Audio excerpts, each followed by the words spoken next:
Tony Flexen here for Seconds Out. Delighted to be joined by the head of boxing at Wasserman, Kalle Sauerland. Kalle, how are you doing? Not too bad, my friend Dan. How are you, mate? I'm very good, thank you. You're coming off a very successful weekend with the Misfits Boxing show on Saturday night. Yes. KSI, what was it, 2 fights one night? Successful in Yeah. both. Yeah, and a big card as well, which was hugely entertaining, So, like I said last week, I didn't know what to expect. And it was madness, but it was fun and it was entertaining. And I think everyone went home with a big smile on their face, and they've been in there literally from packed every seat from 7 o'clock until, what was it, 11 o'clock. I've rarely seen that at boxing shows anywhere in the world. So you get East Germany, actually, the hardcore in East Germany, they turned up. There was a queue always for the first undercard fight because, they're boxing mad, box at school, etc. But this is obviously a totally different audience. A huge amount of celebrities. I felt very old because I didn't recognise any of them apart from Louis Theroux, and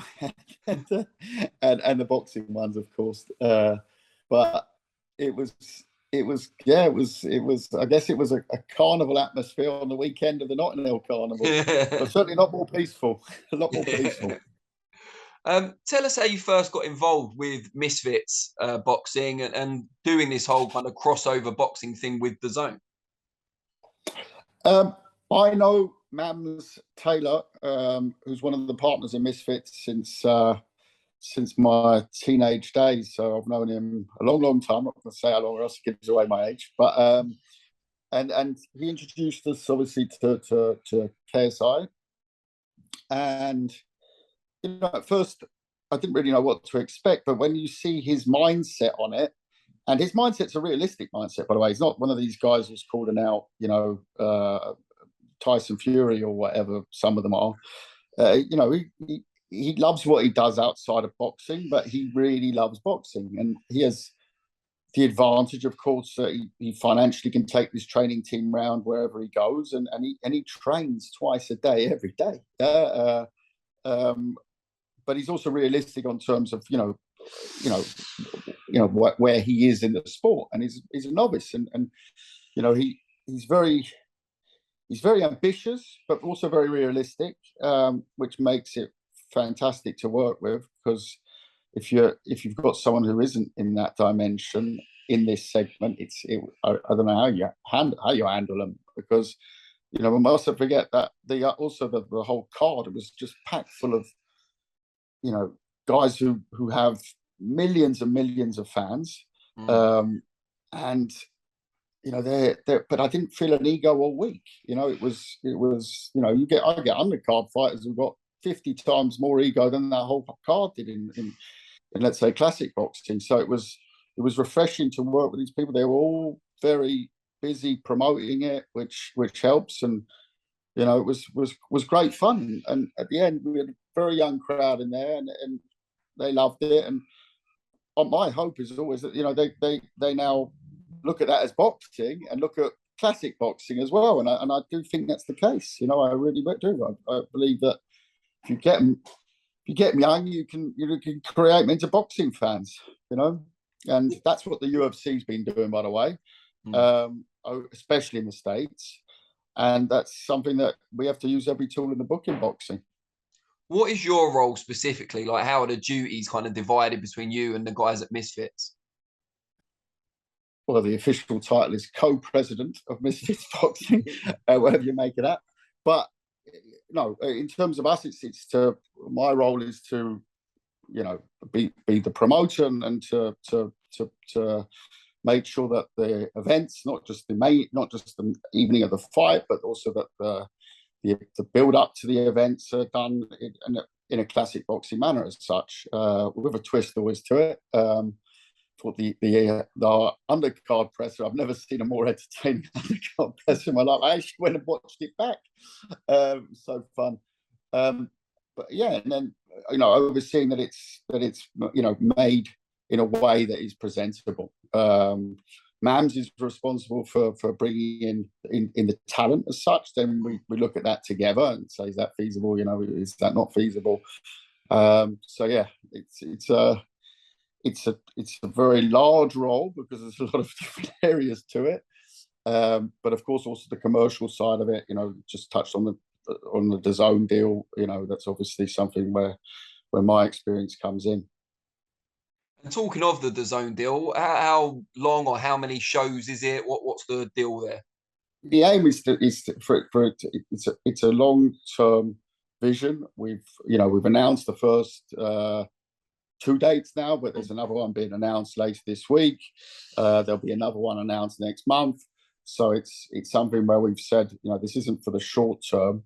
It's something that we feel can, you know, that's let's call it, that space has had lots of different ventures in it, and you've heard all sorts of stories about fighters not getting paid, you know, shows being done in very suspicious circumstances, cancellations, changes, whatever. That I'm not saying that won't happen to us with cancellations and changes. That's the nature of the sport, whether it's classic boxing or crossover boxing.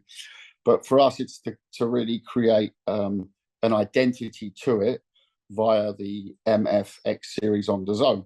And that's something which, you know, we wanted to launch with a bang. I think the facts and figures show for themselves. It did obviously sold out 02. And in the first event, it did extremely good numbers on pay-per-view. And it's something that, you know, the next fights won't be on pay-per-view. They'll be on the normal DAZN section. So we're very cautious to not, you know, over push it and you know, also deliver events where you're going to see, you know, let's say the pay-per-view stars, as it were, in the classics boxing space, created via the other MFX series events. So MFX series 001 was on Saturday. 002 will be in Sheffield in October 15th, in the Utilita Arena in Sheffield. You know, so we're going to bring all sorts of characters to the table. I mean, just look at the undercard. Some of the characters on there were fantastic. Some could really show they had signs of boxing. I thought that Salt Pappy looked fantastic. He doesn't look like a boxer by any stretch of the imagination, but he certainly had some moves. And then there were others. I'm not going to call people out, but they clearly, you know, it clearly was an attempt, and it was a nice attempt. Some of them, I hope they'd go back and try it again. But others, I think maybe they'll realise that it was nice, but weren't really. I'm not really cut out for it, and I think that's what you'll see. And I don't think you can knock people for trying. You know, let's not knock them for trying. I mean, the heavyweight fight on the evening was very interesting. I felt it was a bit like watching, you know, something you might see in a bar fight, where they were sort of taking pauses and having a go. But you can't fault them because they went for each other all the way through. So the crowd was hugely entertained. Of course, if you sit there as a boxing purist, you'll say, "What, you know, why are they taking a break?" Almost, you know, basically look at each other and say, "Right, 10 seconds, and then we'll go again." And but it's entertaining, but more entertaining than sometimes watching two very, very good pros who are, you know, holding each other. And, you know, these guys probably don't even know how to hold each other. It was sort of, "Oh, right, I'll stand off now and then I'll attack you again." So it was interesting to see all sorts. And, you know, I'm sure we'll see characters develop out of the series. And that's the idea, is to keep it like a continuous series, and not a sport where, or a series of events where, you know, you just get one event and then, you know, we'll see when the next one happens. We want it to roll out. And talking of the technical side, the main event for the next show in October in Sheffield, you've actually got two guys with significant combat sport experience in Hasim Ruckman Jr. and Vitor Belfort, who's a UFC legend. Yeah. No, so, you know, that obviously will have a, let's say, if you want to look at it from a classic boxing point of view, that would have a much bigger value for that segment. I'm sure you're going to get a lot of UFC fans tuning in to that as well. But, you know, like I said, it's called Misfits for a reason. You know, it's about a bit of everything. Yeah, and what we're not going to do is start having, you know, classic boxing fights on there. We believe that that part is Wasserman Boxing, and this is Misfits Boxing. Two very different entities, two very different, Eubank Ben, our upcoming Channel 5 show with Nathan Gorman and Lyndon Arthur. Those are classic boxing shows, you know, announced yesterday, October the 1st in Germany. You know, those are classic boxing shows, and these are Misfit shows. So, they're different hats to wear. Now, KSI is obviously the figurehead of this new venture. He managed to do 2 people in one night, which is pretty impressive in any sector. What's next for him? I think he laid out the names afterwards. So those are the names to look at. You know, when you look at the Andrew Tates, Tommy Furies, Austin McBroom's, that's the idea for January. That's the target date. And then, you know, we want to go on and do that big one next year. You know, that's the goal. You know, the Jake Paul one. But at this, you know, on this stage, you don't really know what you're facing. Yeah. So you had a guy like Swarms, you know, big rapper in the ring on Saturday night, and you know, you don't know what he's going to bring, really, do you? You know, it's very difficult to look past the next opponent because you just don't know. You know, it's not like, you know, there's 400. Yeah, but he had another opponent an hour or two later. Exactly. Well, exactly. But yeah, but you know, at least he had a few pro fights. I mean, we knew it wasn't creme de la creme. He wasn't the finest Mexican ever to grace the planet. I'll admit that now. But at the same time, it was KSI had come off 1,020 days outside the ring. So if that would have even been in a normal pro fight, you'd say, all right, let's give him that to sort of get him back. Yeah. I thought it was very high risk, given that he was the headliner, to fight a guy who's never boxed before. You know, clearly, you know, I would imagine had a few street fights in his youth in Eltham, but at the same time, those are the ones you really don't want before, because you know they might put a nut on you, they might bite you, you don't know. Yeah, Swarms was very gentlemanlike. Could have been very different, yeah. and then suddenly you don't have the main fight at the end of the night. You know, it was high risk, but KSI wanted it that way, and you know he sort of pushes the bar on everything he does in boxing and outside of boxing. So you know, but it's a difficult segment to match because you don't have, you know, matchmakers like you do in boxing who you can call up and say, right, have you seen that guy on that undercard? Or you don't have a Don Majeski, who's a famous US matchmaker who's got about four black books always on him. He can tell you every single opponent on planet Earth because he's seen most of them. And then you've obviously got tools like BoxRec and things that you don't have here. So it makes for a hell of a job trying to put people together. If you're trying to match someone to bring them through, it makes it virtually like the highest risk possible. But at the same time, for the consumer, i.e., the fan or the media, it's a wild ride, and it's a fun ride because you really don't know. You know, you can't even really. I don't know how they do odds on it, because what do? Look at them and say, well, he's bigger than him, and you know he looked better at the public training than him, and he could clearly, you know, use the pads. You know, but you don't know. So what are you basing odds on? You can't. So it's an interesting one, and it's you know, from a personal point of view, it's a new challenge. You know, so I love it. You mentioned Jake Paul and that being the big fight. I think I read in the DAZN sponsored pullout in the Metro in the build up to the fight, KSI said Jake Paul was always the end goal to his boxing venture. How confident are you that fight can be made next year? I think for both of them, look, they're the number one, number two crossover boxers on the planet in terms of numbers. You know,